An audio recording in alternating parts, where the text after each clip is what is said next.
مہمان کے آگے تھوڑا کھانا رکھنا بے مروتی ہے اور حد سے زیادہ رکھنا تکبر۔ مہمان کے آگے کھانا رکھنے سے پہلے اہل و عیال کا حصہ نکال لیں۔ نیک عورت دنیا سے نہیں بلکہ اسباب آخرت سے ہے۔ جب تک آدمی اپنے نفس سے باز نہ آ جائے، دوسروں کے نفس کا ذمہ نہ اٹھائے۔ عورت کی بدخلقی پر صبر کرنے والے انسان کو ثواب حضرت ایوب کے صبر کے برابر جتنا ملتا ہے۔ تنگ دست قرضدار کو مہلت دینا رحمت الہی کو جوش میں لاتا ہے۔ محتاج کو مہلت دینے میں کوئی احسان نہیں ہے بلکہ عدل و انصاف کے زمرے میں آتا ہے۔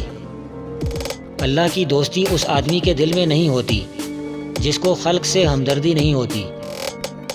ہمدردی اس کو کہتے ہیں کہ باوجود قدرت رکھنے کے ستم نہ کرے۔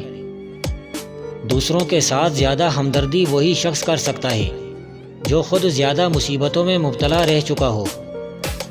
جس رشتے کی بنیاد ہمدردی اور خلوص پر نہیں، وہ ہرگز پائیدار نہیں۔ ہمدردی وہ عالمگیر زبان ہے جسے جانور بھی سمجھ لیتے ہیں۔ مشکل کے وقت ہمدردی کے چند بول وہ قرض ہے جسے چکایا نہیں جا سکتا۔ بھوک سے پہلے کھانا مکروہ بھی ہے اور نقصان بھی۔ کھانے میں عیب نہ نکالو، نہ پسند ہو تو مت کھاؤ۔ غریب مہمان آ جائے تو قرض لے کر بھی تکلف کرو۔ اگر کوئی شخص قرض لے اور دینے کی نیت نہ ہو تو وہ چور ہے۔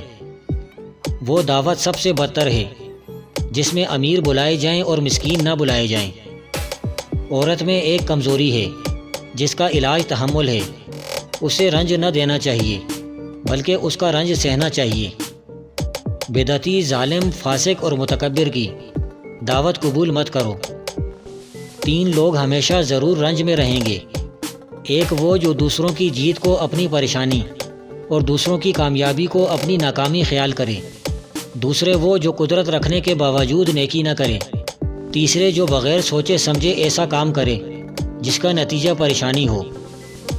ایک افسردہ دل تمام انجم کو افسردہ کر دیتا ہے۔